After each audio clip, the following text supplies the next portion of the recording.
ये अवसर्पिणी काल है। और अवसर्पिणी काल में प्रथम, द्वितीय और तृतीय, जिसको सुषमा और सुषमा दुष्मा, ये काल, तीन काल जो होते हैं वो भोग भूमि के हुआ करते हैं। ये क्या कहलाते हैं भोग भूमि? जहाँ शत कर्म करने की जरूरत नहीं होती है, ना खेती, ना व्यापार और ना भोजन पकाना, कुछ भी नहीं करना। वहाँ क्या रहते हैं? कल्प वृक्ष रहते हैं। तो 10 प्रकार के कल्प वृक्ष, भोजनांग, भाजनांग, वस्त्रांग, वाद्यांग, ये सब जिस जिस नाम के हैं वो चीजें वो कल्प वृक्ष देते हैं। मात्र उनके सामने जाकर के आप इच्छा करो, आप मांगो। आपको वस्त्र चाहिए, वस्त्रांग नाम का जो कल्प वृक्ष है उसके सामने जाकर के आप इच्छा बस करो, आपको वस्त्र प्राप्त हो जाएंगे। भोजन, भूख लगी है और वहाँ या इच्छा करो भोजनांग नाम के वृक्ष के पास, तो आपको अच्छे स्वादिष्ट इष्ट भोजन आपको प्राप्त हो जाता है। ये व्यवस्था होती थी कहाँ?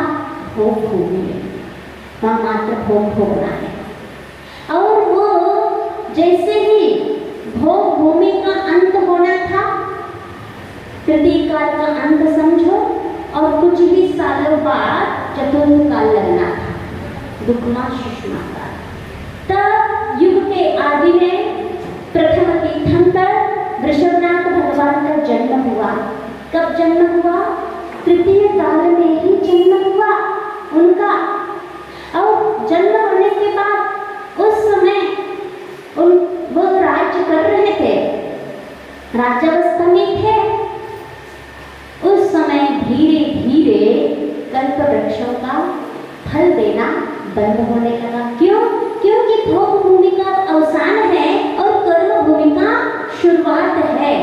तब लोगों को ये समझ नहीं आई अब भूख कैसे मिटाए, वस्त्र कहाँ से ले आए, बाकी सब काम कैसे करें, क्योंकि आप कल्प वृक्ष सब देना बंद कर गए हैं। पहले तो मात्र इच्छा करने से सब चीजें मिल जाती थी, अब उन वृक्षों के सामने जाके चिल्लाओ तो भी कुछ नहीं दे रहे हो। अब वो सब जनता चिंता में पड़ गई। अब हमारा जीवन का निर्वाह कैसे होगा, हम अपने भूख प्यास को कैसे मिटाएंगे, और हम अपने रहने के लिए घर मकान कहाँ से कैसे ले आएंगे, ये सब चिंता में हो गए। सब त्राहिमाम। तब नाभिराज के पास पूरी जनता गई और जानने के बाद उनसे निवेदन किया, क्योंकि जब जनता को, प्रजा को कोई समस्या आती है तो कहाँ जाती है जनता? राजा के पास जाएगी और राजा के पास अपनी समस्या रख देगी। राजन, अब हम अपना कैसे जीवन यापन करें? तो नाभिराज ने किसके पास भेजा? ऋषभनाथ के पास भेजा। कहा कि वो आपकी समस्या हल कराएंगे, आप उनके पास जाइए और आप उनके पास विनय से पूछिए। तब आप ये सब दृश्य पंचकल्याणक में देखते हो और कई बार देखा है।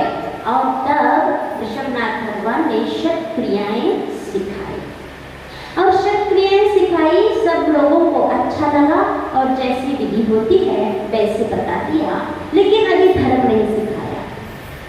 क्यों नहीं सिखाया? भोजन बनाना, खेती करना, व्यापार करना, शिल्प किया, ये सब सिखाया ऋषभनाथ ने, लेकिन धर्म नहीं सिखाया। क्यों नहीं सिखाया?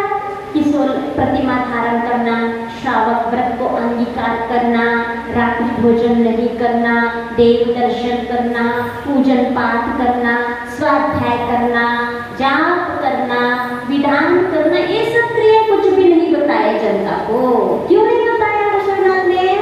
क्योंकि जो श्रेष्ठ महापुरुष होते हैं, जो तीर्थंकर होते हैं, वो धर्म को मुंह से नहीं बताते, वचनों से नहीं बताते, वो चलकर बताते हैं। और चलकर कब बताते? जब वो दीक्षा धारण किया जिस दिन उन्होंने, तब वह धर्म तीर्थ का प्रवर्तन हुआ। स्वयं चलना प्रारंभ करते हैं और अभी गृहस्थ अवस्था में है, और वो इस प्रकार की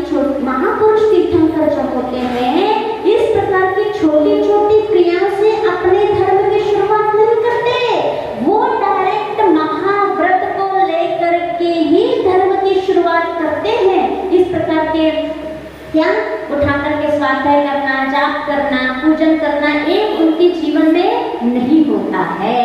उनका जो शुरुआत होती है उत्कृष्ट कार्यों से होता है, महान कार्यों से शुरुआत होता है। तो ये शुरुआत उन्होंने कब की थी? जब वैराग्य हुआ था।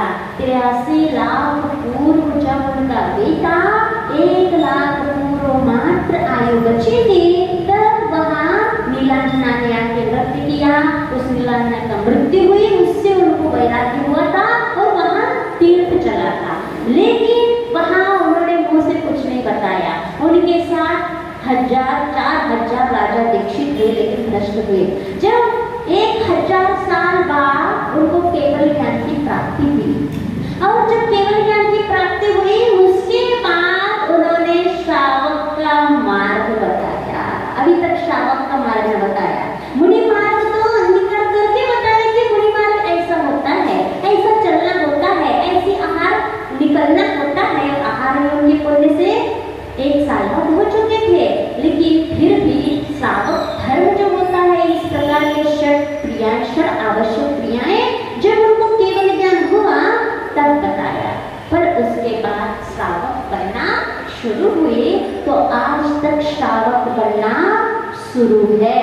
आज भी वह परंपरा प्रवाहित है जो श्रावकों की, लेकिन धीरे धीरे उस श्रावकों की क्रिया सब भूलते जा रहे हैं। क्यों? अभी पंचम काल का अंत नहीं है। पंचम काल के अंत तक श्रावक चर्या चलेगी और मुनि धर्म भी चलेगा। श्रावक भी रहेंगे और मुनि भी रहेंगे।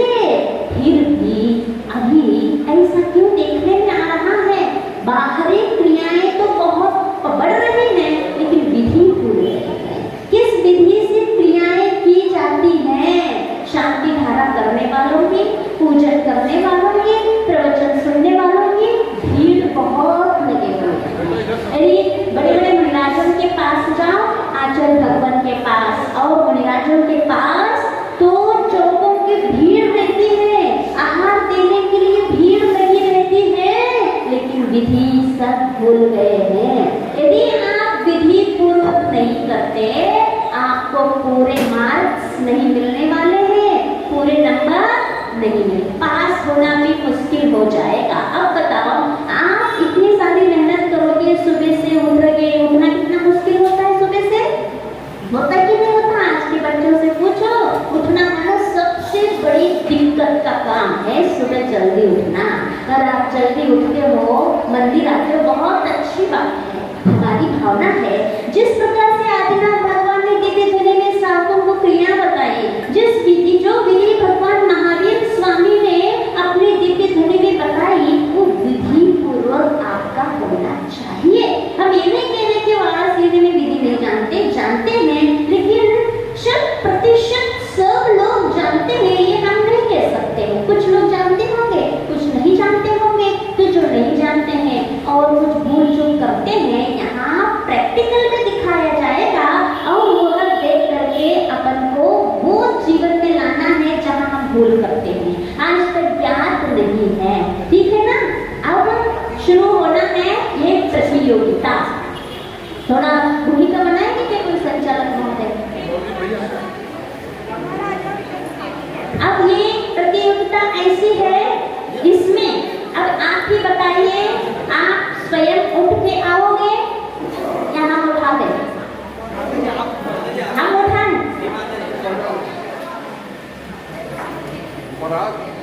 जो विधि प्रक्रिया इत्यादि मंदिर में और कर रहे हैं वह सही है, विवेकपूर्ण है, पूर्ण है कि नहीं है, यह आज आपकी परीक्षा होगी। और यहाँ पर बैठा हुआ श्रावक अपने आप को माता जी के मार्गदर्शन के द्वारा सुधार सकता है कि 40 वर्ष, 50 वर्ष, 60 वर्ष, 70 वर्ष या 8 वर्ष, इन 8 वर्षों से लेकर 80 वर्षों तक के मैंने जो विधि की वह विधि आगम प्रीत है कि नहीं। तो चलिए आज हम यहाँ पर प्रथम क्रिया प्रारंभ करने जा रहे हैं। सर्वप्रथम क्या किया जाता सर्वप्रथम? पानी छाना पड़ता है। माता जी प्रथम क्या? देव दर्शन देव दर्शन। और ठीक करो। मंदिर घर से आ रहे हैं। चलिए अब यहाँ से हम अपनी कथा को प्रारंभ करते हैं।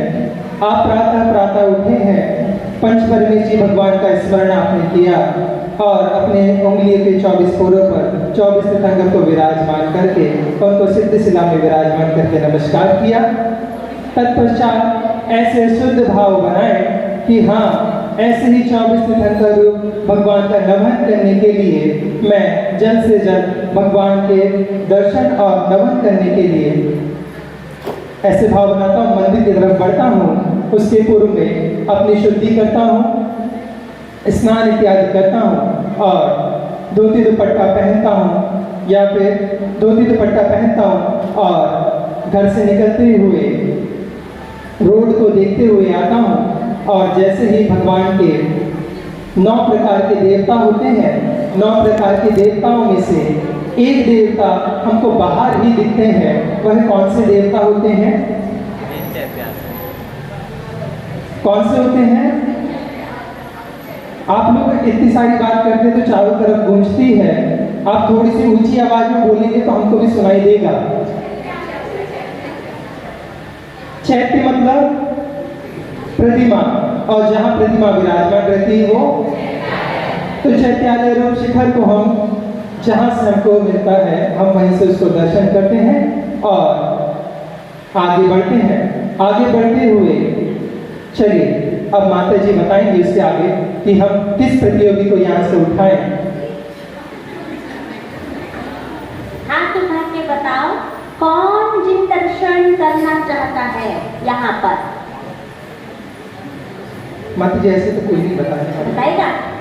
यदि भूल चूक हो जाएगी यहाँ कोई दंड नहीं दिया जाएगा और आपको क्योंकि सब यहाँ ये समझ अनपढ़ है, किसी को कुछ नहीं आता है। हाँ? कौन बताएगा? पुरुष वर्ग में? हाँ ठीक है, बताइए। वहां से आना है, घर से। वहाँ चावल रखे हुए, कहाँ रखे चावल? जी माता जी वो रखे हुए हैं चावल, वहीं पर पूरी काम की सामग्री रखी हुई है। अब जो भी मेरे श्रावक होगा वह अपनी पूरी सामग्री को उपयोग करते हुए आएगा। वहाँ पर पूरी सामग्री को पहले देख लीजिए क्या क्या रखा है और क्या नहीं रखा है। ये नहीं करके ना उपयोग करना, करेंगे कि नहीं करेंगे उनकी बात है। विधि नहीं बताता उनको। आप घर से आ रहे हैं आप? बस वो आपका घर है, वो घर है आपका।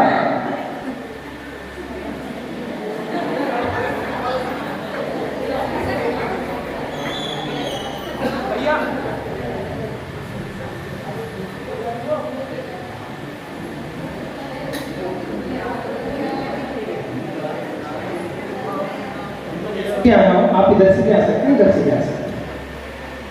अच्छा इधर से आ रहे हैं।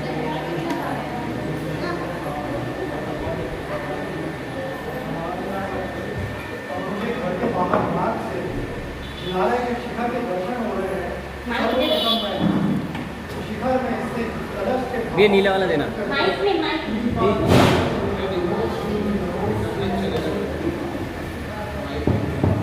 सर्वप्रथम मैं अपने घर के बाहर आकर जिनालय में शिखर में स्थित कलश के दर्शन करता हूँ और हाथ जोड़कर शीश झुकाकर 3 बार नमोस्तु नमोस्तु नमोस्तु, फिर नौकार मंत्र पढ़ते हुए मैं मार्ग में देखते हुए कि चींटी अथवा बारिश में केचुए मार्ग पर रहते हैं, वे पैर पर न आए, अतः बहुत सावधानी से नजर डालते हुए नौकार मंत्र का पाठ करते हुए अशुद्धि से बचते हुए जिनालय की ओर बढ़ता हूँ।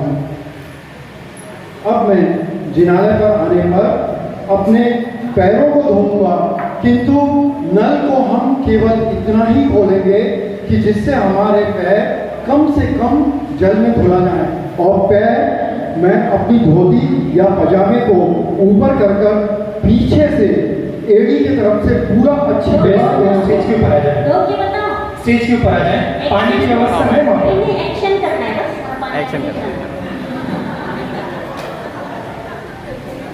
हम नल को अत्यंत अल्प मात्रा में खोलेंगे, क्योंकि जल हमें कभी भी व्यर्थ नहीं बहाना चाहिए, उसमें बहुत दोष लगता है। अतः मैं पैर को नल को बहुत कम मात्रा में खोलकर पीछे एड़ी से पूरा पैर बन जाए। और नल में छन्नी नहीं होगा? नहीं हो। गंदा हो तो? गंदा हो तब मैं छन्नी गंदी हो तो? छन्नी पहले बदलवाऊंगा। हाँ। माली को बुलवा करके, यदि छन्नी फटी हो अथवा उसमें काई लगी हो तो पहले हम माली को बुलवाएंगे, उसमें व्यवस्थित छन्नी लगाएंगे।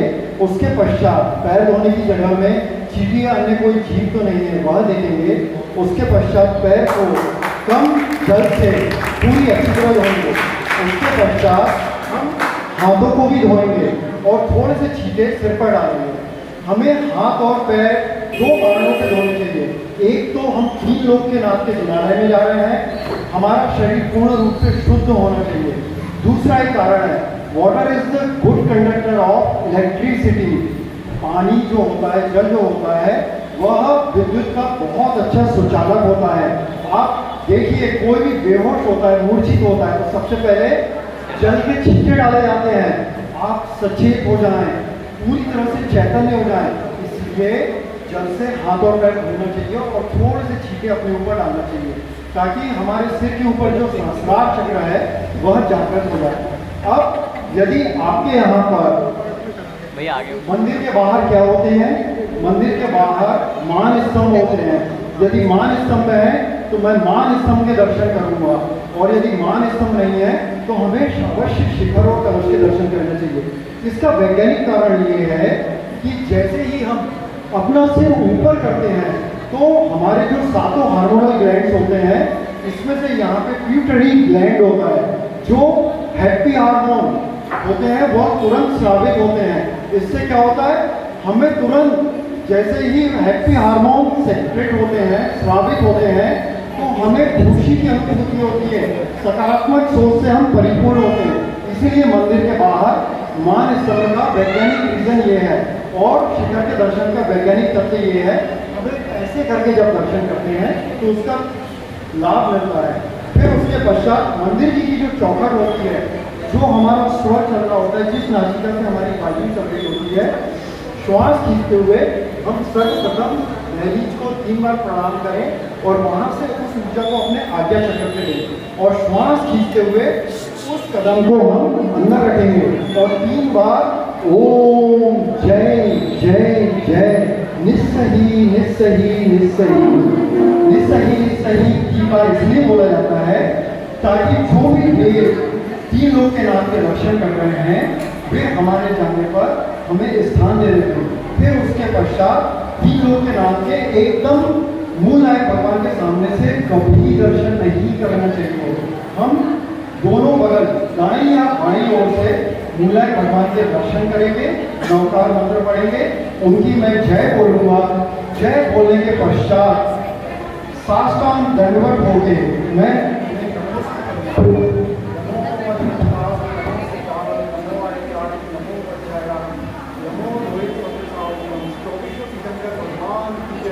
मंदिर जी के मूल नायक महावीर स्वामी भगवान की जय। हे सर्वज्ञ तुम्हें नमन, हे आत्म को रंडा तुम्हें नमन, हे विरोधीनाथ तुम्हें नमन।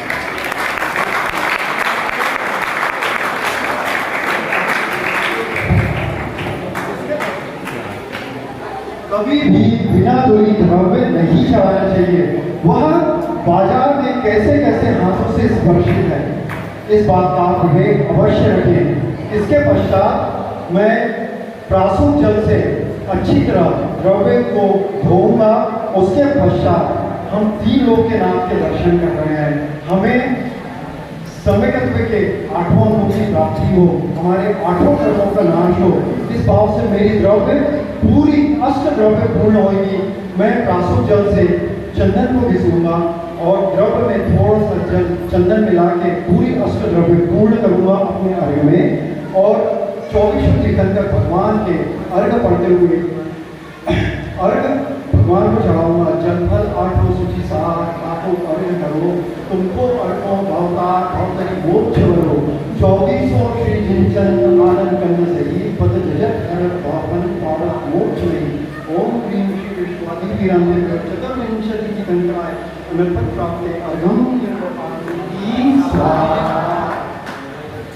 नमोस्तु भगवान, नमोस्तु भगवान। फिर हम घंटा यदि आपके प्रवेश द्वार के ऊपर इसलिए होता है, घंटे में नाद निकलता है। जब हम 3 बार घंटा बजाते हैं तो उससे फॉलो इफेक्ट, ये आजकल का मॉडर्न साइंस भी मानता है कि आप उसके नीचे कुछ सेकंड ठहरें और ठहरने के बाद जो नाद होता है वो आपके ऑरा में जितने भी नेगेटिव वाइब्रेशंस होते हैं वो रिमूव हो जाते हैं। इसलिए जब हम घंटा बजाएं कुछ सेकंड्स उसके नीचे ठहरें और जब दर्शन करने के पश्चात हम भगवान को खुले नेत्र से निहारें या फिर नेत्र बंद करके आप कल्पना करें कि आप समाम शरण में साक्षात तीर्थंकर भगवान के दर्शन कर रहे हैं। 3 छत्रों ऊपर शोभायमान हो रहे हैं, 32, 64 चमक आजू बाजू घूम रहे हैं, नीचे दिव्य कमल है, लेकिन विराट भगवान कमल से कुछ अंगुल ऊपर विराजमान है। मैं भगवान के समाम शरण में सामने हूँ, भगवान के समाम शरण में दिव्य वर्गणाएं मुझ में प्रवेश कर रही हैं। मेरा तन मन सब कुछ निरोग हो रहा है, निरोग हो रहा है, निरोग हो रहा है। ये भगवान मैं आप जैसा ही बन जाऊं, मैं आपके गुण को प्राप्त करूं। नमोस्तु भगवान, नमोस्तु भगवान, नमोस्तु।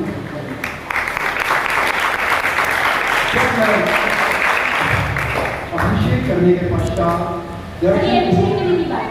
पूजन करने के पश्चात अब मैं जिनालय से बस ये दर्शन की विधि बताना। अभी जल छाना है।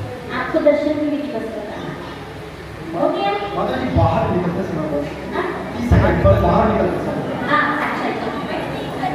हे भगवान, परम सौभाग्य से आपके दर्शन इस्तेमाल का सौभाग्य प्राप्त हुआ। मैं धन्य हुआ आपके दर्शन करके। हे प्रभु, इस 2.5 दिन में समस्त मुनि आयिकाओं के समस्त संजीव पंचेंद्रिय जीवों को मरण के समय में आपका ध्यान प्राप्त हो, सभी आपका ध्यान करते हुए मरण को प्राप्त हुए, ऐसी भावना पाता हूँ। सभी आपको कल्याण के मार्ग पर आगे बढ़े। मैं नित्य आपके दर्शन के सौभाग्य प्राप्त करूँ भगवान। नमोस्तु, नमोस्तु, नमोस्तु। ऐसा बोलकर हमें जिनालय से निकलना चाहिए।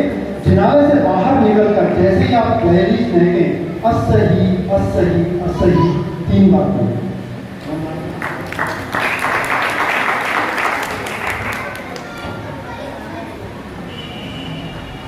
हो गई विधि।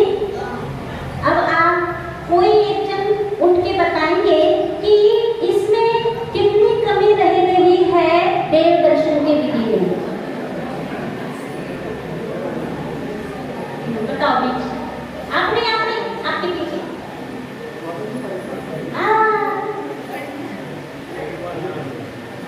हाँ बताओ, माइक दे दो। हाँ।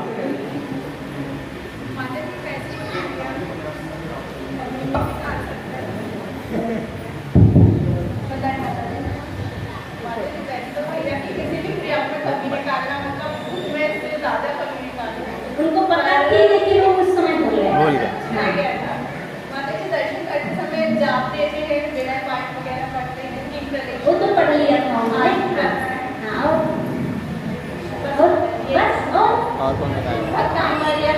वो तो दर्शन की विधि में नहीं आता। भक्तांगर वगैरह माता जी दर्शन पाठ पढ़ते हैं, वो पाठ में आता, दर्शन की विधि में नहीं आता। जाप देना माता जी जाप देना भी नहीं आता है, वो भी अलग। दर्शन सिर्फ दर्शन की विधि बताना है, उसमें क्या कमी रह गई है। हाँ बता।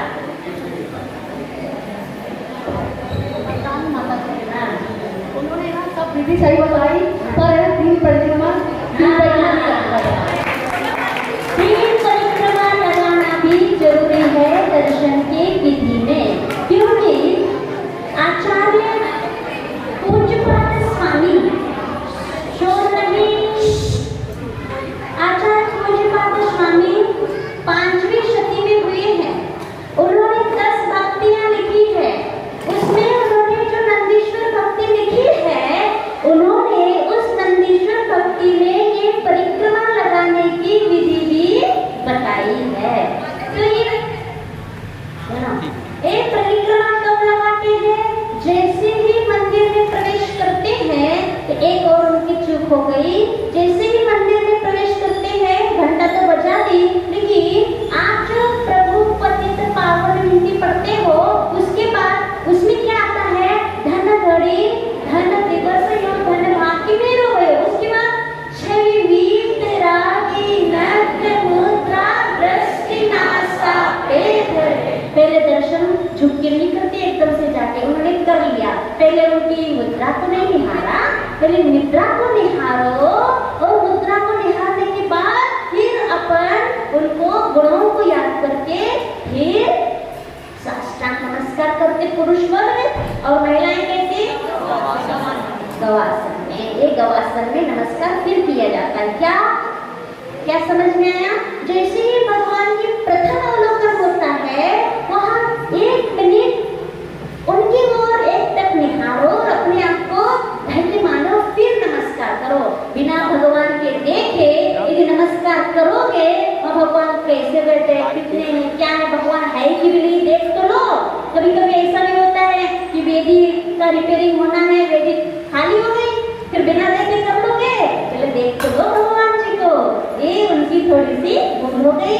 और जैसे ही देखते हो नमस्कार करते, फिर उसमें परिक्रमा लगाना। परिक्रमा लगा के फिर 3 परिक्रमा लगाई जाती है। 3 परिक्रमा क्यों? क्योंकि इस संसारी आत्मा को जन्म, जरा और मृत्यु 3 व्याधियां, 3 रोग, 3 महारोग घेरे हुए हैं। ये 3 रोग के नाश के लिए 3 परिक्रमा लगाई जाती है। ये परिक्रमा का रीजन है। और ये 3 व्याधि को, 3 महारोगों को नाश करने के लिए 3 रत्नत्रय का धारण करना भी जरूर होता है।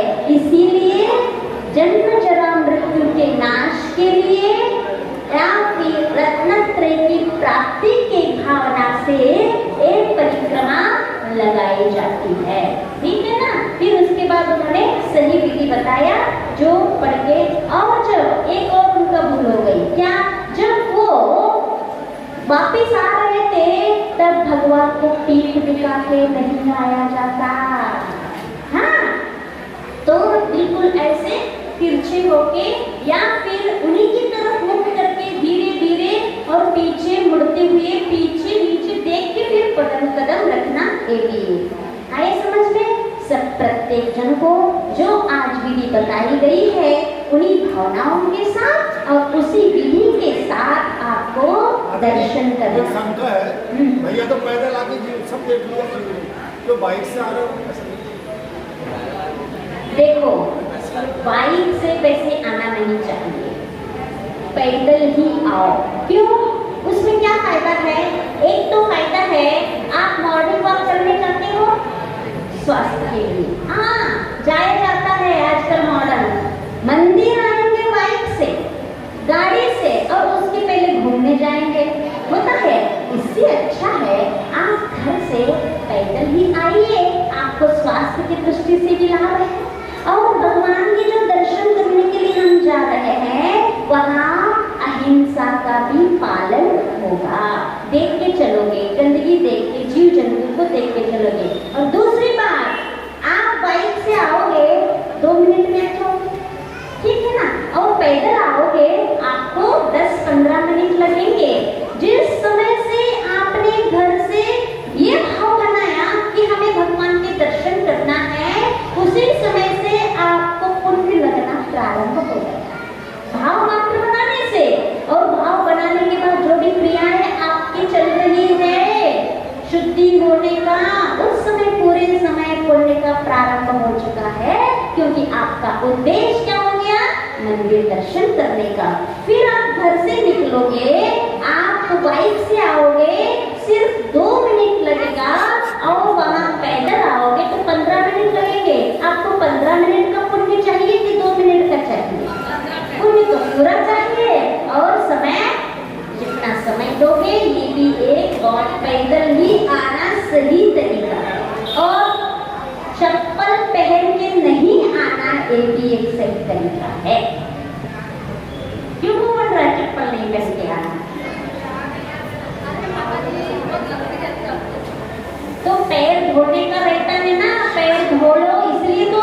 गंदगी देख के आओ, चप्पल पहने के तो कुछ नहीं देखोगे क्योंकि चप्पल पहने हुए हैं, उसकी चिंता नहीं रहेगी पैर गंदे हो जाएंगे। यदि चप्पल नहीं पहनोगे तो कम से कम देखोगे तो कहाँ गंदगी और कहाँ नहीं है। ठीक है, उनके सम्मान में आप क्या करोगे? हमें अच्छे नंबर लेके पास ही है।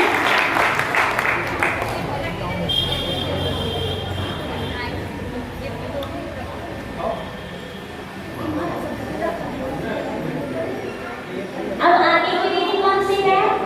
पानी छानने। तुमको पता है।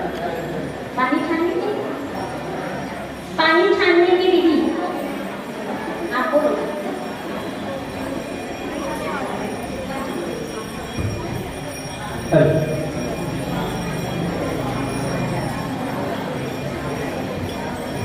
विधि को पूर्ण करने के लिए हर प्रकार के प्रॉप यहाँ पर रखे गए हैं और उनको थोड़ा सा जटिलतम बनाने के लिए थोड़ी सी छोटी सी बारीकियों को कुछ नहीं। आप यहाँ पर आइएगा, आपके लिए कुआं अवेलेबल है और उसके कुछ नहीं अनुरूप करना, हमको सब दिख रहा है। सब हाथ उठवाओ, क्या करना है? पानी कौन कौन छानेगा पानी?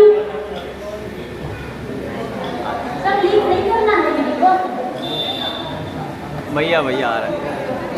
पानी उठो, पानी छानो। आना बात करें, ये छानना है। उठो जल्दी, जल्दी तो उठो। अब बात है तुम्हारा जनता के बीच में पानी छानने लगा है, वैसे तो छान दो जल्दी। मान लीजिए वो भैया ने भी हाथ उठाए थे, जो खड़े भैया ने भी हाथ उठाए थे, जो खड़े हैं खाने के लिए। हाँ, उन्हीं की मम्मी। चाची लो, कैमरे में दिख। चाची आ जाओ। अनुमोदन करो सब। कहना घबराना नहीं, उनको दिख रही हो। भैया बाड़ी नहीं बोलना कुछ नहीं, आप एक्शन अकेले करो, बोलने की जरूरत नहीं है। हाँ हाँ ठीक है। हाँ हाँ ठीक है, ये लो, बस पानी छान के दिखाओ।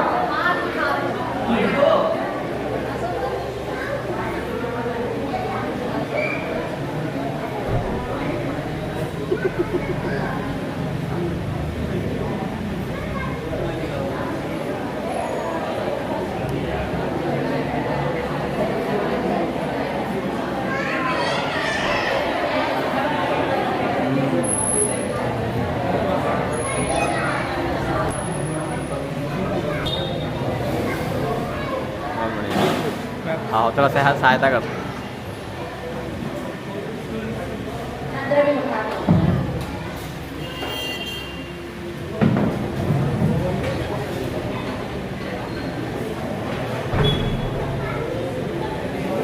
अरे इसको भैया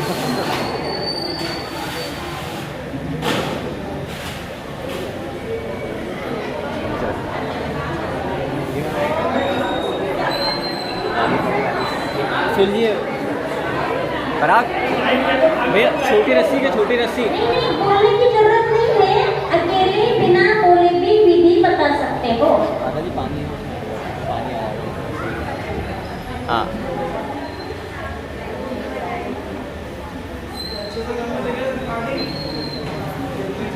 हाँ हाँ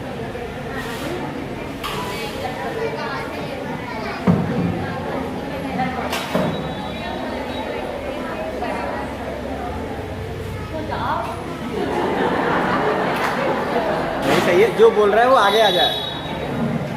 कोई बोल रहा नहीं, चुपचाप देखना है। हाँ इसलिए तो उनको उठाया है। सही।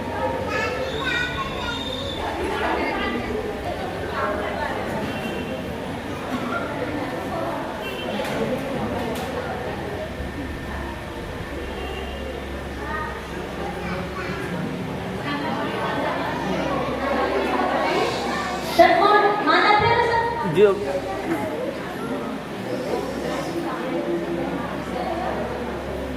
आप बोलिए नहीं, आप लोग आगे आ जाइए, जिन्हें करना है। कोई संकोच की बात नहीं उसमें। कोई नहीं उठता। हाँ, उसमें कोई संकोच की बात नहीं, जिसे करना है वो आगे आ जाइए।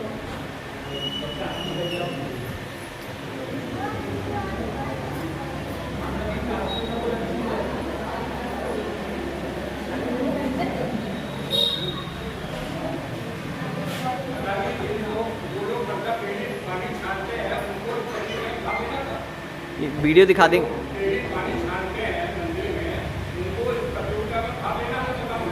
कहाँ गए हमें क्या पता कौन छानता है।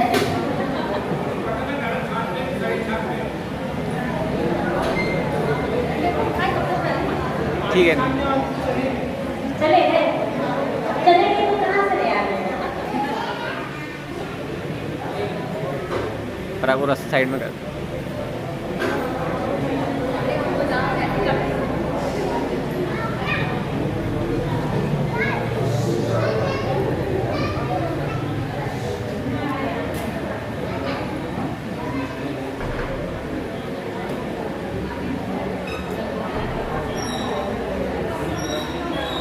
कुआं को ऊपर रखना था मुझे, कुआं को ऊपर रखना था।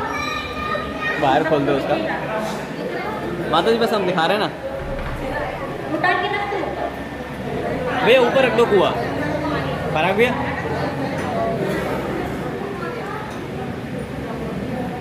कैसा बोल तो नीचे कैसे डालना ये तो देखना था ना। माता ने उसे एकदम से डाल दिया, चल इधर। उसे एकदम से डाल दिया है, कैसे तो नहीं डालना था ना। बाल्टी उसे एकदम से डाल दिया है। आप कुछ नहीं करो, मुझे करने में क्या। नहीं नहीं, बाल्टी उसे एकदम से डुबो दी। रुको नहीं। हाँ, अच्छा अब खाली निकाल लो, खाली करके फिर कर लो चाची। फिर से निकाल दो। निकाल दे पराग, निकाल दे। नहीं, खाली करो उसको, अब खाली हो गया, चलो। हाँ ठीक ठीक, धीरे से डालो अंदर।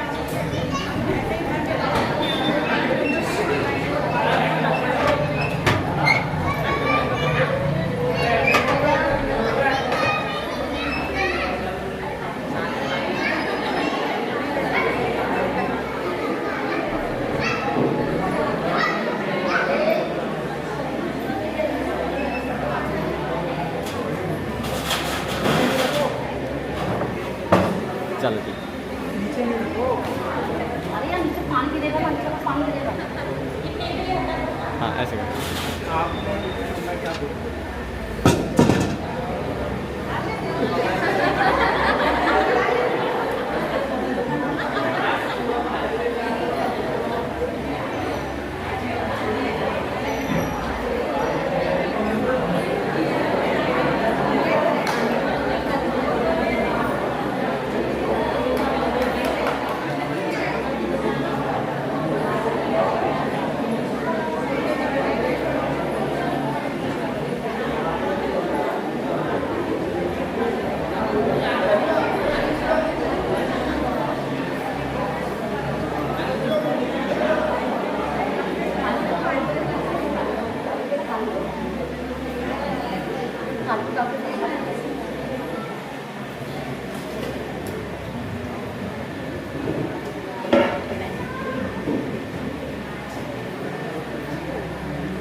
चाची ऊपर रख लो बाल्टी। हाँ ऊपर रख लो बाल्टी।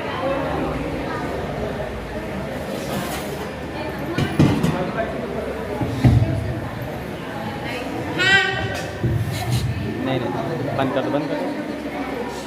हाँ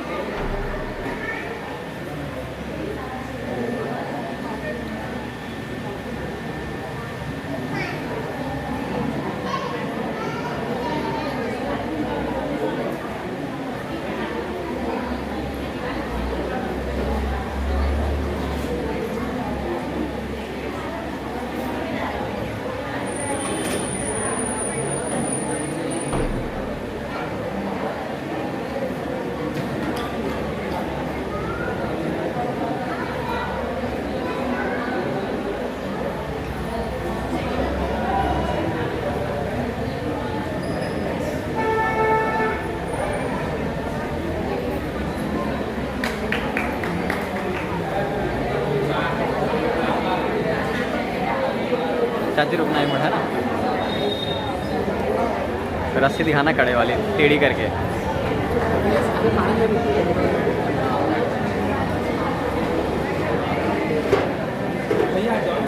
आओ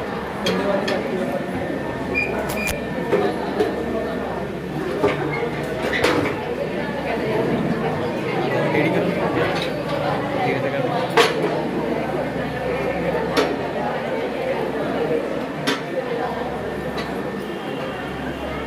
निकालना चाहिए।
बातें नहीं करो।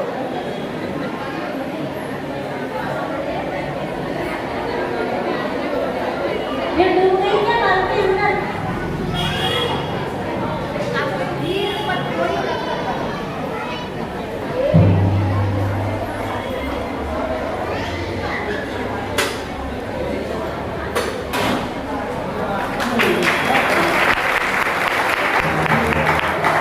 अब इसकी कमी कोई बता सकता है? बता।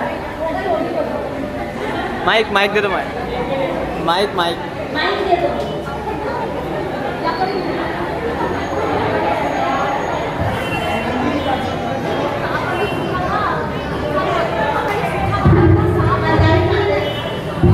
भाभी ने पात्र को पोंछा, फटका वो किया।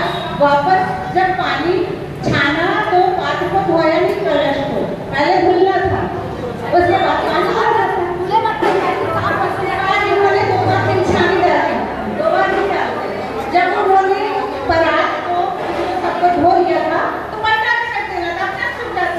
नहीं, उसको ऊपर से भी डाल सकते हैं ऐसे। डाल सकते हैं, बाकी पलटा के रख देती ना तो सूख जाते। ठीक।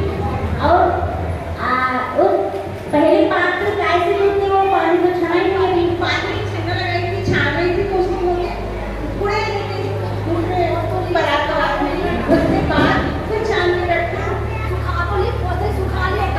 नहीं, वो बोलते थे उसके बाद ही तो हरी में पानी लगाते। और दूसरी कमी? दूसरी कमी फिर छानी के उन्होंने डाला, वापस इनको परात को पलटा के रख देना तो सूख जाते हैं। हाँ, पलटा तो दिया। नहीं पलटाया? रख नहीं पलटाया आपने? बाल्टी पलटा परात नहीं पलटाया? जो गीले बर्तन रहते हैं सबको पलटाना रहता है। चलो, और तीसरी? कोई और बता दे। हाँ, बाल्टी को अलग रखना। तीसरी कोई नहीं बता पाएगा। बाल्टी को अलग रखना। हाँ, बताओ, नीचे बताओ। रस्सी भी बांधना। हाँ, छानी डालते समय ना छन्ना बोलना फिर छानी डालते। नहीं डाली, एक ही साइड से डाले। और आपने जो गुंड में जो छन्ना डाला था उसमें रस्सी बांधी होती, पहले रस्सी रखी थी? नहीं बांधा, क्योंकि इसलिए बांधना रहता है, आप उसमें पानी डालोगे तो वो छन्ना खिसक सकता है ना, खिसक के और फिर अनछना हो जाएगा। इसलिए कल मूंग माटी में जो आया है उसको बात पता है। कल मूंग माटी में ही बताया था कि उस कुंभकार ने पहले उसको बांधा छोटी सी रस्सी से। ये विधि आप लोग करते नहीं है, इसलिए जानते नहीं है, ये करना चाहिए विधि। और दूसरी बात, हाँ और एक बताओ।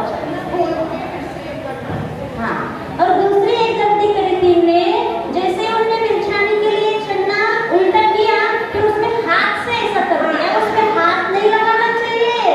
सब लोग प्राय करके हाथ लगाते हो क्योंकि उसमें जीव है, बिछानी है, असंख्या जीव संख्या है, इसमें हाथ डालोगे तो उसको घात हो सकता है। इसीलिए छन्ना को उस तरीके से अंदर करो ढीले से कि दोबारा हाथ न लगाना पड़े। ये हाथ लगाया था उन्होंने। ठीक, पास तो हो गई हो।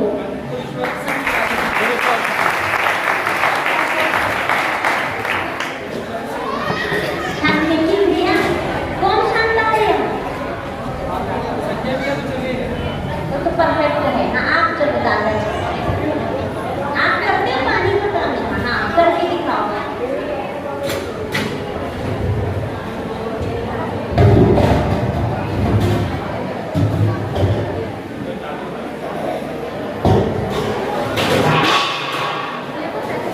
हाँ हाँ, अच्छा छाना आपने। इतनी गलती तो होती रहती है, लेकिन ये अब सावधानी रखना है कि ये गलती ना हो पानी छानते समय, क्योंकि अहिंसा धर्म है। अहिंसा पालन करने के लिए ही पानी कुआं से निकाला जाता है। और वही अहिंसा का ध्यान नहीं रखे, मात्र क्रियाएं रह गई कि हाय कुएं का पानी है, प्रासुत है तो किस विधि से है ये भी तो समझना है अपन को। और कुएं का पानी इसीलिए जरूरी है क्योंकि कोई कहता है हम बोरिंग का पानी ले सकते हैं क्या प्रतिमा लेने के बाद? इसलिए नहीं ले सकते। बोरिंग का पानी आप उसको देखते जाना, क्रियाएं कान हमारे तरफ देना। हाँ, तो बोरिंग का पानी इसीलिए क्योंकि वो आप मोटर से निकालोगे और मोटर चालू करने के बाद वहाँ ही जीवन बच ही नहीं सकते हैं, जीवन का घात होता है। इसीलिए कुएं के पानी से ही शुद्धता मानी जाती है, अहिंसात्मक, वहीं से अहिंसा धर्म। हाँ, सूखा वाला वो अभी का गीला था, चल रहा है ये अभी का गीला था ना। हाँ ठीक है, ये भी वो ये बता रहे हैं गीला छन्ना भी डला है, पतला छन्ना भी डला है, छोटा छन्ना भी डला हुआ है, लेकिन उनमें कौन सा इन्हीं सही छन्ना हाँ सही छन्ना भी यूज किया था कि वो छन्ना। हाँ देखो, ऐसे वाला छन्ना यूज नहीं होना चाहिए क्योंकि उसमें छेद है, गीले भी नहीं होना चाहिए, छोटे नहीं होना चाहिए, दोहरे होना चाहिए कि डबल करने के बाद भी उस पात्र में अच्छे से वो बन सके, इतने बड़े, और छन्ने मोटे होना चाहिए, पतले नहीं होना। पतले भी रखा है लेकिन पतला नहीं उठाया, ये सही तरीका है। हाँ ये गीला है पर सूखा मानना, क्योंकि सूखे पन्ने छन्ने से ही छाना जाता है। सूर्योदय के पहले, सूर्योदय के मतलब जब दिखना शुरू हो जाता है तब छान सकते हैं। हाँ लेकिन दिखना चाहिए ना, आपको दिखता है 5 बजे तो मुझे लग जाता है। अभी तो हो जाता है, ठंडियों में नहीं हो पाता। अभी हो जाता है, ठंडियों में नहीं हो पाता।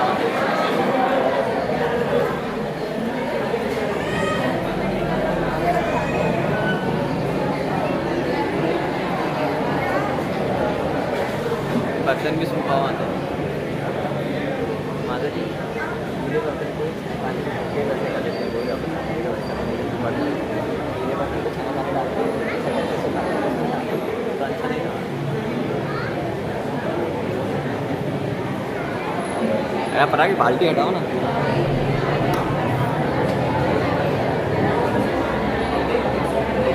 हाँ ये ले लिए, नहीं ये वाला रस्सी बांधने वाला।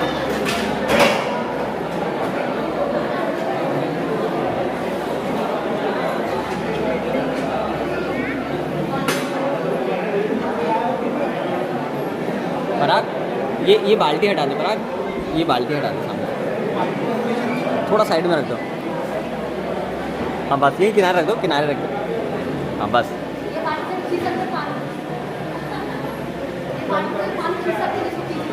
बिना कुंदे वाली।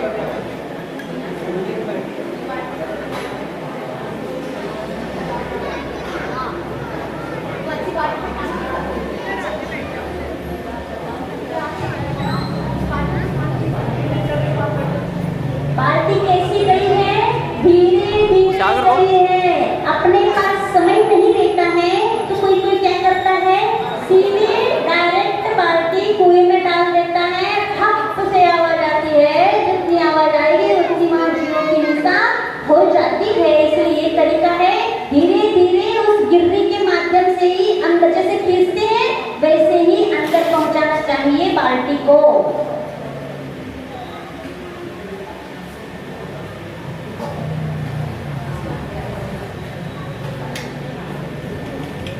हाँ ये सूखा तो था ही, लेकिन फिर भी उन्होंने इसलिए धो दिया, और उसमें पहले जीव जंतु देख लिया उन्होंने, और होने के बाद फिर जो धूल आदि कुछ हो तो उसके लिए उन्होंने उसको धो दिया।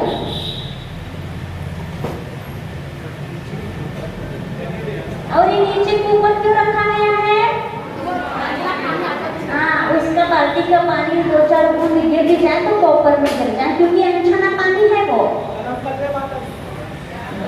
अभी करो तो पूरिया।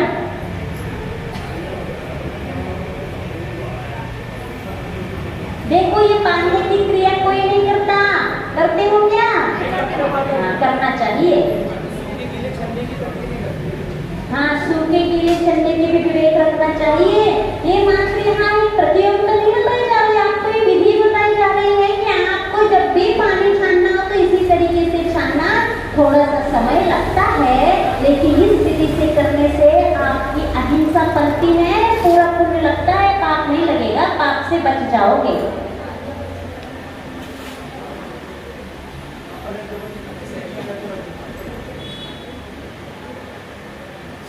एक्शन से कर सकते हैं, पानी की जरूरत नहीं।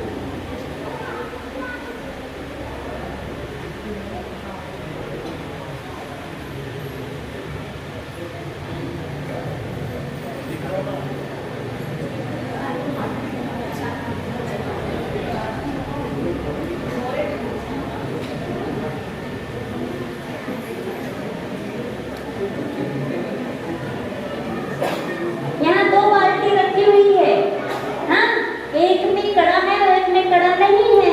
यदि आप पानी छानते हो तो कड़े वाली बाल्टी ही उपयोग करना चाहिए। सबके यहाँ है कड़े वाली बाल्टी? हाँ, तुम्हारा किस किस के यहाँ कड़े वाली बाल्टी? कितने कम है। अच्छा ये बताओ, कुआं किस किस के घर में है? हाथ उठाओ, हाथ उठाना। कुआं किस किस के घर में? ठीक है। और कड़े वाली बाल्टी किस किस के घर में है? नहीं है। अब आज से क्या करना है, अपने बाल्टी में कड़े लगवा लेना, और जो कड़ेदार बाल्टी से बिच्छा नहीं डालना। आज से जब भी कुआं से पानी छानोगे तो कड़े वाली बाल्टी से ही करना है। अरे वहीं तो रख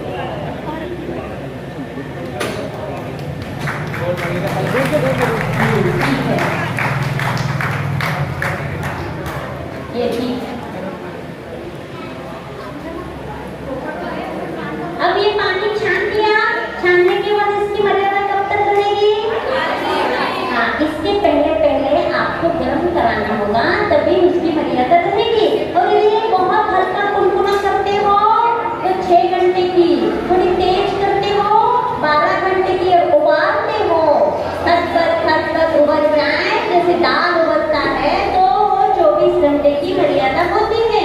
लेकिन आज इस तरीके से कोई पानी उबालता नहीं है, और पीने में यदि उबाल के उपयोग करे तो पूरे आपके जो रोग हो रहे हैं ना, वो कुछ ऐसे रोग हावी नहीं होंगे, क्योंकि उबले हुए पानी के द्वारा भी ऐसे कई बैक्टीरिया होते हैं जो अंदर जाकर के रोग उत्पन्न कराते हैं। और यदि पानी उबालते हैं, डॉक्टर भी बताते हैं इसको और सब जानते भी, लेकिन करता कोई नहीं है क्योंकि समय नहीं है ना।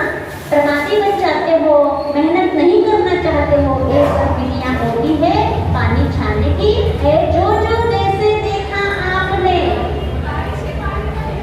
बारिश का पानी का भी छान करके उसकी जो बिछानी रहती है उसको स्टॉक करके रखे जा सकते हैं। और जब खूब तेज बारिश होती है, जब बहाव होता, थोड़े थोड़े बारिश होती तब नहीं, रिमझिम वर्षा होता तब नहीं, जब खूब तेज बारिश होती है उस पानी के साथ वो आपका रखा हुआ जो बिछानी है उसमें बहा सकते हैं। और उसमें बहाने से उस जीवन की हिंसा नहीं होगी, उसी के साथ तो बिछानी मिल जाएगी, और जहाँ जाना हो पानी के साथ वो चली जाती है। ऐसा होता है। अब आगे की विधि पुरुष वर्ग के लिए, मूल नायक की प्रक्षालन कैसे करोगे और अभिषेक कौन करता है? वो जो करता है वही। आपने पानी छान दिया, दूसरों को दे दो।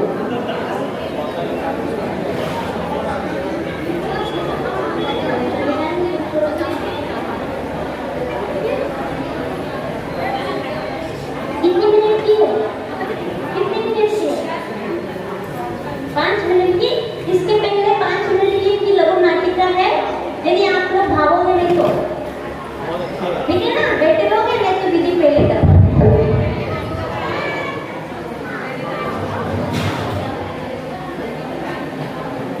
एक जैन कुलाचार की विधि है।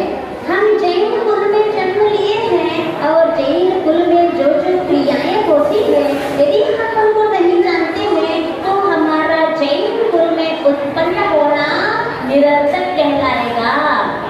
नाटक अभी शुरू नहीं हुआ है, तुम लोग अभी शोर नहीं करो, हम जो कह रहे हैं उसको सुनो। ये सब क्रियाएं बच्चों के लिए भी इसीलिए बताया है, बच्चे भी इस क्रिया से ही विधि पूर्वक क्रिया करें, चाहे देव दर्शन हो, पानी छानना हो, अभिषेक हो और श्री जी का प्रक्षालन हो। ये विधि पूर्वक हमारे जैन कुलानुसार ये है, जैन कुल में उत्पन्न होकर के ये क्रियाएं होनी ही चाहिए और रोज होना चाहिए। ये नहीं करते हो तो करना चाहिए। देव दर्शन तो सब करते हैं, लेकिन जो देव दर्शन मात्र से हमारी जो श्रावक की क्रिया पूरी नहीं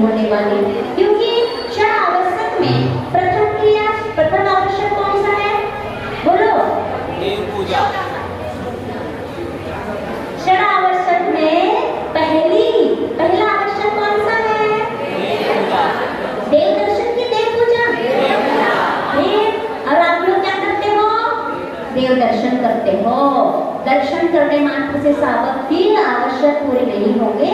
दर्शन वो करता है मात्र जो पूजन नहीं कर सकता है। आप पूजन करने लायक नहीं हो क्या?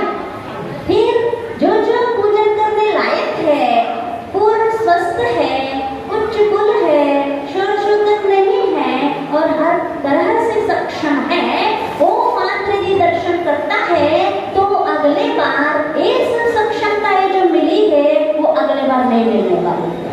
वो उतने ही रहोगे जो देव दर्शन करने लायक होते हैं। या फिर ऐसे कुल में जन्म लोगे, आप अभिषेक नहीं कर पाओगे, श्री जी का स्पर्श नहीं कर पाओगे, पूजन नहीं कर पाओगे, आहार नहीं दे पाओगे। ऐसा शरीर मिलेगा, ऐसा कुल मिलेगा, ऐसी सुविधाएं आपको अगले बार अगले भाव में नहीं मिलेंगे। वो इसीलिए मिले हैं जो आपको पुण्य के उदय से जो ये सब सुविधाएं मिली हुई है उसकी सार्थकता उसकी पूरी क्रिया करने में ही होगी। वो इसीलिए आपको मिले हुए हैं। लेकिन आप अपना शॉर्टकट निकालते हो, शॉर्ट रास्ता निकालते हो, उससे कुछ भी हासिल होने वाला नहीं है। इसलिए सबको ये होना चाहिए, थोड़ा जल्दी उठना सीखो।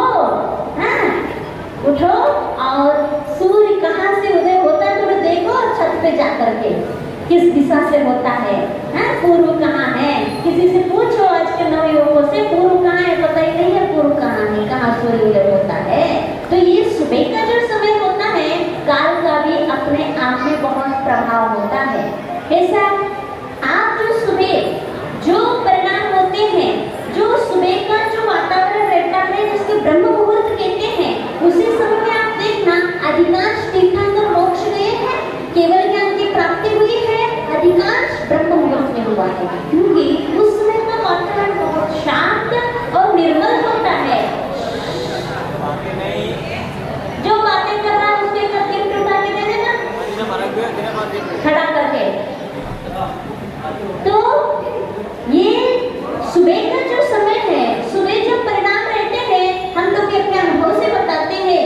आहार के पहले तक जो हम लोग की क्रियाएं हैं इतने निर्मल विशुद्ध परिणामों से होते हैं। जो सुबह का समय जिस विशुद्धि के साथ होता है वो आहार के बाद वाला समय ऐसा नहीं हो पाता, क्योंकि वो काल का प्रभाव अपने आप में अलग ही होता है।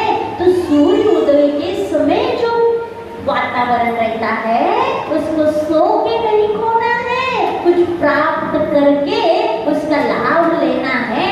समझ रहे हो? जितने भी नवयुवक यहाँ बैठे हैं, पूजन नहीं करते आप भी?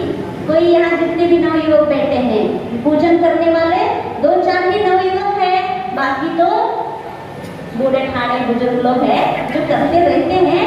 तो आप लोग ये समझना कि मात्र देव दर्शन करना आपके कुलाचार के अनुसार नहीं है, अभिषेक करना आपके कुलाचार के अनुसार है।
हम सभी को विदित है दक्षिण की हरी भरी धरती महान संतों को जन्म देने वाली धरती है।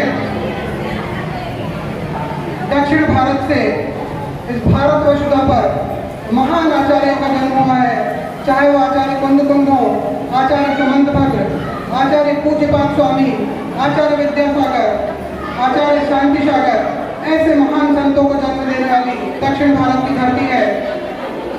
आज हम आपको लिए चल रहे हैं कर्नाटक प्रांत के बेलगांव जिला के जुगुल ग्राम का दृश्य हम सभी के बीच में जो आरिका माँ विराजित है, आरिका माँ निष्कामती, आरिका माँ विरतमती, उनके गृहस्थ अवस्था का जीवन का यह दृश्य हम प्रस्तुत करने का प्रयास कर रहे हैं। आरिका माँ के चरणों में हम पूर्व में ही अपनी गलतियों के लिए क्षमा मांगते हैं अगर कुछ गलतियां हो, क्योंकि नाट्य रूपांतरण में गलतियां बहुत संभव है। गृहस्थ अवस्था में पिता श्री महावीर जी कुड़चे, माता श्री माणिक जी कुड़चे के परिवार का यह दृश्य, जिसमें 2 बहनें, बड़ी बहन पद्मश्री जो आज हमारे बीच आरिका माँ विराजमान है, एवं बहन श्री राजश्री जो आरिका माँ विरतमती के रूप में हमारे बीच विराजमान है, उनके गृहस्थ अवस्था में बहुत लेकर हम आ रहे हैं। ये नाटक तो परिश्रम आपने भी दिखा सकते हैं। अभी आप लोगों के सामने क्या और दीदी बताओ मुझे। माता जी 5 मिनट छोटा सा है। 5 मिनट की बस नाटिका है, हम परिश्रम में उसको बड़े रूप में लाने का प्रयास अवश्य करेंगे। माता जी पद्मश्री और राजश्री दीदी, उनके बीच की यह वार्ता से नाटक प्रारंभ होता है।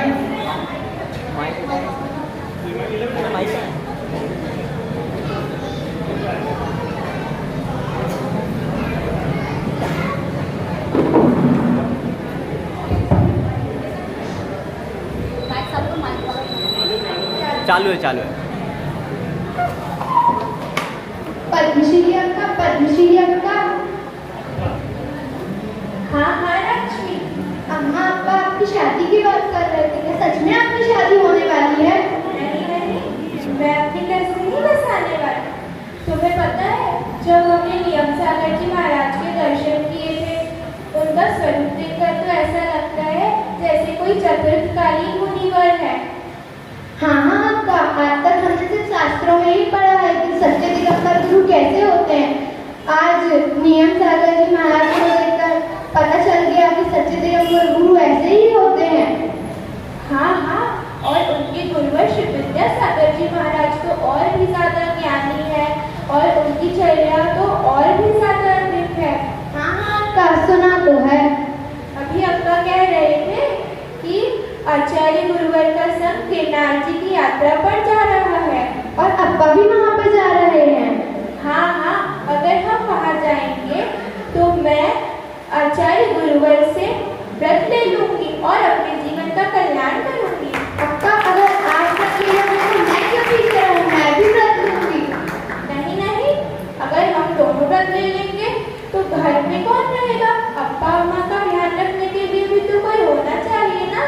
जैसे विद्यासागर महाराज जी के साथ योग सागर जी और समय सागर जी निकले थे, वैसे मैं भी आपके साथ निकलूंगी। अम्मा अब्बा का ध्यान रखने के लिए है ना, बाहुबली और भाग्यश्री।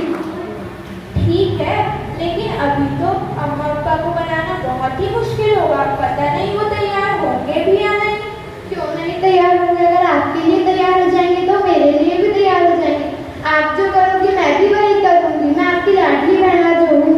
हाँ, ठीक है, लेकिन अभी अब्बा अम्मा को बनाना बहुत ही मुश्किल होगा, क्योंकि वह हमारे विवाह की बात कर रहे थे। वे चाहते हैं कि हमारी गृहस्थी बस जाए, लेकिन हमें तो अपने जीवन का कल्याण करना है। हाँ अक्का, हमें अपने जीवन का कल्याण करना है। चलो अब गिरनार जी की यात्रा पर जाने की तैयारी करते हैं। आचार्य भगवान का संघ गिरनार क्षेत्र की ओर विहार कर रहा था। उसी समय कुड़चे परिवार के सदस्य भक्ति भाव से आचार्य भगवान के दर्शन के लिए पहुंचते हैं। वह स्थान महुआ क्षेत्र के समीप गंभीर नामक एक गांव है, जहां पर दोनों देवियां वहां पहुंचती हैं और अपनी भावना को पूज्य मुनिवर श्री योग सागर महाराज के समक्ष रखती हैं कि मुनिवर, जब दक्षिण भारत में पूज्य नियम सागर मुनिराज का आगमन हुआ था, हम उनके आगमन से हमारा जीवन धर्ममय हुआ और हमारा जीवन बदल गया है। हम पूज्य आचार्य भगवान के समक्ष आकर अपने जीवन के कल्याण हेतु व्रतों को अंगीकार करना चाहते हैं तो पूज्य मुनिवर योग सागर के माध्यम से अगले दिन जब पूज्य आचार्य भगवान के समक्ष यह बात रखने का अवसर उन्हें मिलने वाला होता है तो यह दृश्य अतिशीघ्र ही हम लेके आपके समक्ष आ रहे हैं।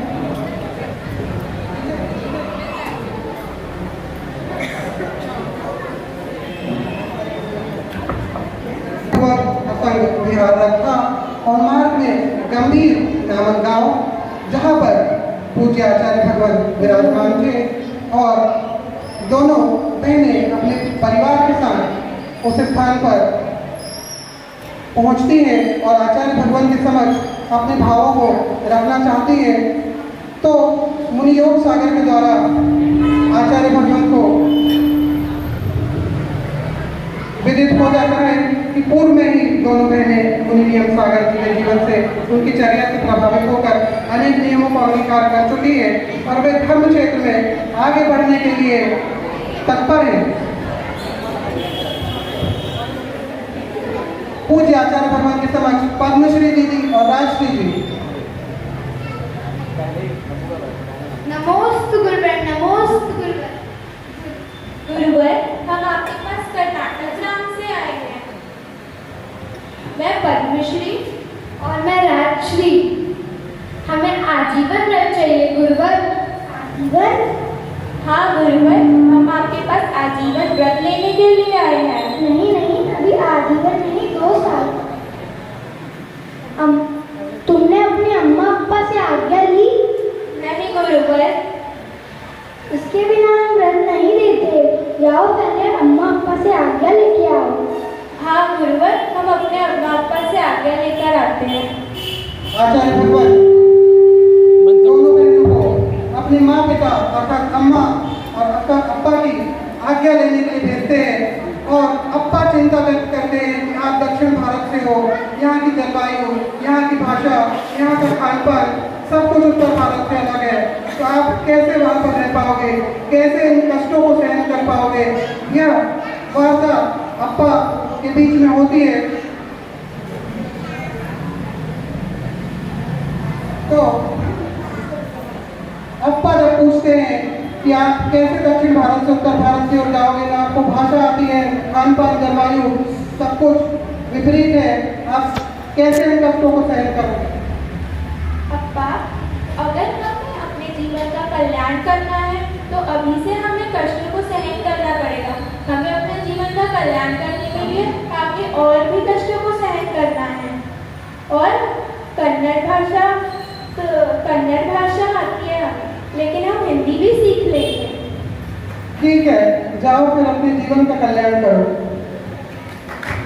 फिर दोनों बहनें पूज्य गुरुवर के समक्ष पुनः अम्मा अप्पा की आज्ञा लेकर पहुंच जाती है। नमोस्तु गुरुवर, नमोस्तु। हम अपने अम्मा अप्पा से आज्ञा लेकर आ गए हैं गुरुवर। अच्छा। हाँ गुरुवर, अब आप हमें आजीवन व्रत दे दीजिए। नहीं नहीं, अभी आजीवन व्रत नहीं, अभी 2 साल का ही लीजिए, बाद में देखेंगे। नहीं गुरुवर, हमें तो आजीवन व्रत ही चाहिए। नहीं नहीं, अभी 2 वर्ष का ही लीजिए, बाद में देखेंगे। गुरुवर, कम से कम 5 वर्ष का तो दे दीजिए। नहीं नहीं, अभी 2 वर्ष का ही लीजिए। ठीक है गुरुवर, जैसी आपकी आज्ञा। नमोस्तु गुरुवर, नमोस्तु। इस प्रकार गंभीर नामक वह स्थान जहाँ पर पूज्य गुरुओं द्वारा 2 वर्ष के व्रत दोनों दीदियों को दिए जाते हैं। आगे जाकर नेमावर सिद्धेश्वर क्षेत्र में 1997 में पूर्ण रूप से व्रत दिए जाते हैं और करेली में 7 प्रतिमा के व्रत 2001 में दिए जाते हैं। उसके पश्चात सिद्ध क्षेत्र कुंडलपुर में दीक्षा 2006 13 फरवरी 2006 में दोनों की आरिका दीक्षा होती है और हम सभी को सौभाग्य कि हम सभी के बीच में ऐसे आरिका मगर रखना है। हम सभी आरिका मगर करते हैं, वंदना करते हैं। वंदना माता जी, वंदना माता जी। माता जी की जय। तिलकमती माता जी की जय। इस प्रतियोगिता में बीच में कहाँ से ऐड हो गया है? अब आगे की विधि शुरू करो। कौन सी? हाँ हाँ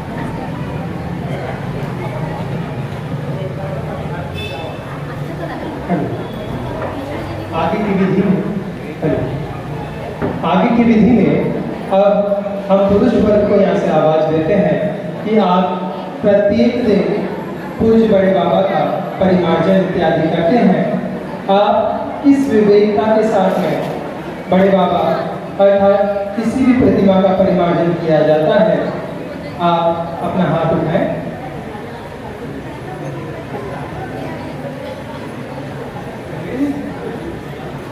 शीघ्र अतिशीघ्र जल्दी करें।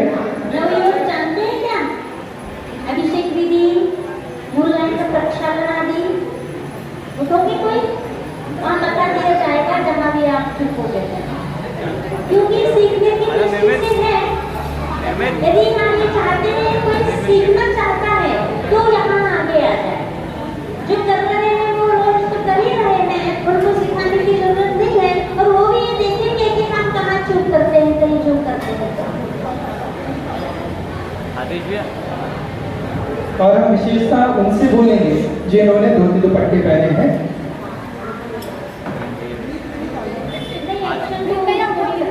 एक्शन हाँ, नहीं पैंट शर्ट वाले भी आ सकते हैं, तो रिएक्शन ही तो बताना है।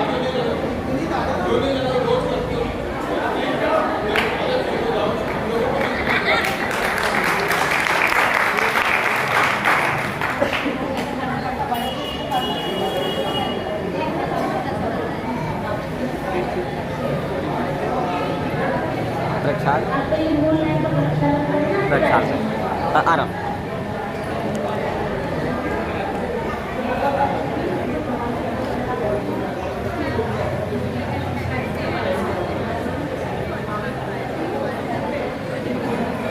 माइक दे दो ना, माइक एक्शन करना।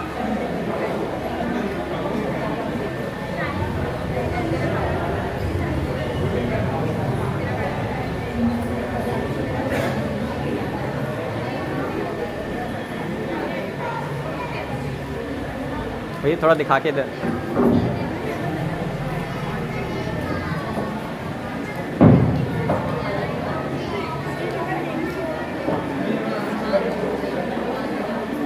जो पहले इन्होंने सूखे पहले इन्होंने सूखे वस्त्र से जो ऐसा किया उसका क्या रीजन है? जाले आदि रहते माता जी। हाँ, क्योंकि रात्रि भर में उस फ्रिज के ऊपर कोई भी सूक्ष्म जीव भी आ सकते हैं, मकड़ी आके मकड़ी के जाले भी बना सकती है, इसीलिए उसका परिमार्जन उसको कहते हैं बहुत हल्के हाथ से करना चाहिए। कोई कोई देखते हैं ऐसे फटकारते हैं, फटकारना नहीं चाहिए, बहुत कोमल हाथों से, बहुत हल्के हाथों से उनका परिमार्जन किया, फिर बाद में प्रक्षालन करा।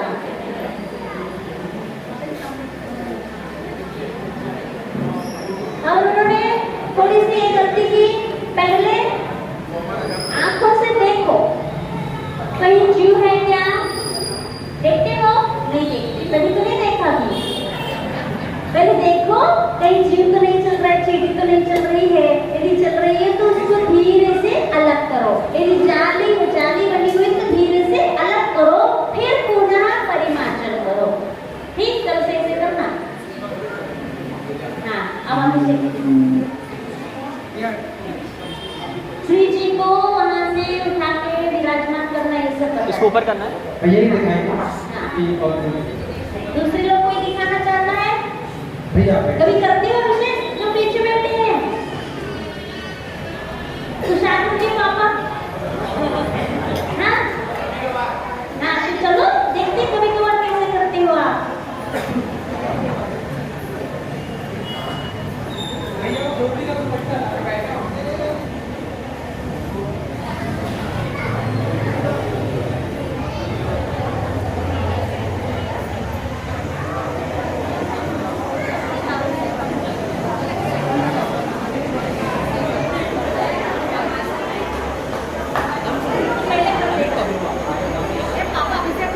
अपन आओ रिकॉर्डिंग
कल से ध्यान रखना इस बात को।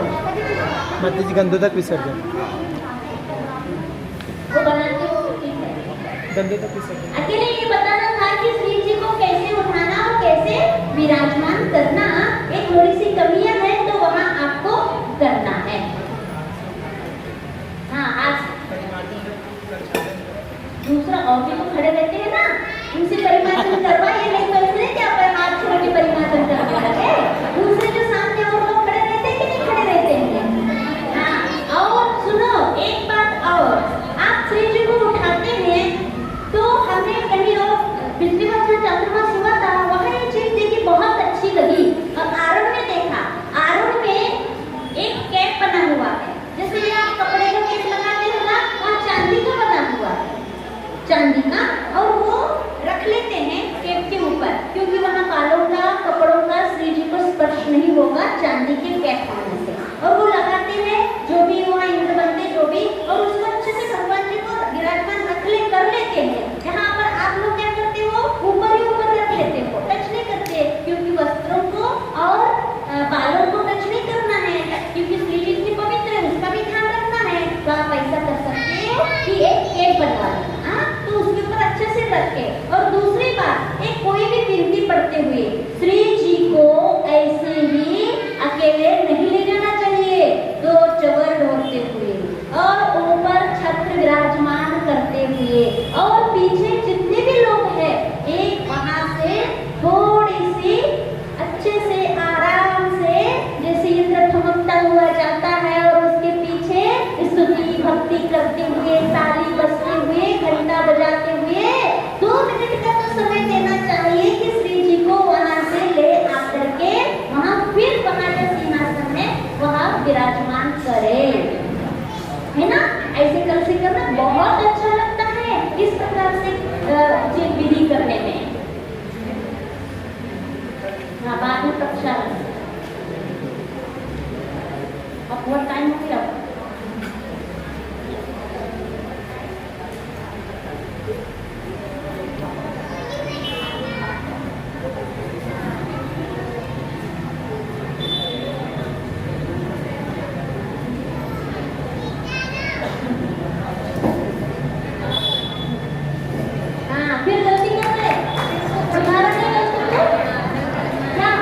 पहले वहाँ साफ करना, हाँ, वहाँ फिर परिमार्जन करना, फिर श्री जी को विराजमान करना चाहिए।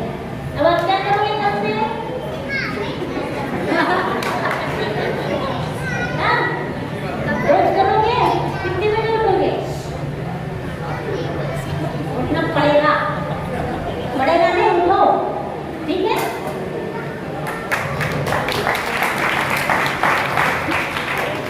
और भी विधियां थी, अब समय बहुत हो गया है, आप लोगों का भी समय हो गया है। अब इस विधि से आप और भी विधियां इसी प्रकार की होती हैं, स्वाध्याय की विधि, पूजन की विधियां होती है।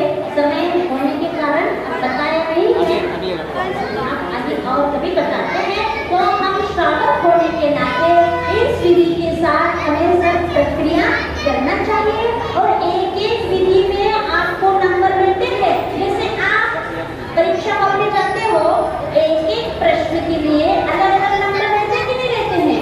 जो बड़े प्रश्न रहते हैं, बड़े आंसर लिखना पड़ता है, कठिन होता है तो ज्यादा नंबर रहता है, एक वाक्य में लिखना रहता है तो कम नंबर होता है। ऐसे ही जो विधि आप करते हो वो हर क्रियाओं में आपको पुण्य का फल होगा, और ये विधि नहीं करोगे जैसे आ रहा वैसे चलते जाओगे, कोई नंबर नहीं मिलेंगे, मात्र क्रिया रह जाएगी आपके पल्ले में, कुछ नहीं पड़ने वाला है। कोई विद्यार्थी होगा, फिर कोई कोई क्या करते हैं, वहाँ पर हॉल में जाते हैं, 2 घंटा तो देते हैं, लेकिन लिखा क्या है, कभी कभी किसी उतार में पढ़ लेना, कोई गाना दिखाते हैं, है ना। आते कि नहीं आजकल के ऐसे होशियार विद्यार्थी रहते हैं, फिल्मी गाना भी लिखाते, कोई स्टोरी लिखाता है, आगे पीछे थोड़ी थोड़ी लिख दिया और बीच कुछ भी भर दिया, ऐसे भी होशियार लोग रहते हैं। तो इस प्रकार से जो विधि होती है, जैसे चाहे विधि नहीं अपन को करना है, विधि पूर्वक जैसे है वैसे भाव लगा के, मन लगा के, सावधानी पूर्वक करोगे तो 100% पुण्य आपके पल्ले में पड़ने वाला है। और ये विधि से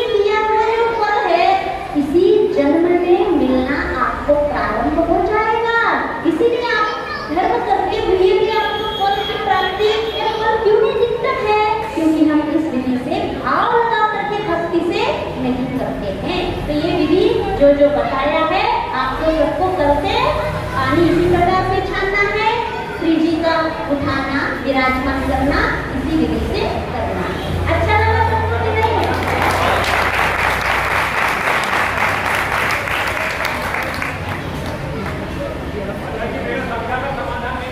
ओ हाँ, इनकी शंका ये थी पूजन में कि जो द्रव्य लाते हैं वो द्रव्य स्वयं का होना चाहिए, घर से लाना चाहिए, या फिर मंदिर में रखे हुए द्रव्य का उपयोग करना चाहिए? आप बताओगे? घर से लाना चाहिए। सबसे एक सुर में आवाज में घर से लाना चाहिए, लेकिन करते क्या हो ये बताओ। महिलाएं घर से लाती हैं, पुरुष वर्ग कुछ नहीं बोल रहा है। कहाँ से लाते हो? यहीं से लेते हैं। क्यों? कौन ढोए, कौन निकाले, कौन उठा ले आए? हाँ ठीक बता रहे हैं। किलोई परिणति में पढ़ना बहुत मोटा ग्रंथ है, आचार्य वृषभाचार्य ने लिखा है किलोई परिणति ग्रंथ। उसमें लिखा है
भोजन जैसे कम करते हैं, लेकिन वह कर रहे हैं जो भी यही विधि से कर रहे हैं कि घर से ले जा रहे हैं, तो ये विधि सही है। विधान में भी अपने घर से ले जाओ ना, अच्छे साफ सुथरा करके, और आप घर भर के ले जाओ सिर पे रख के।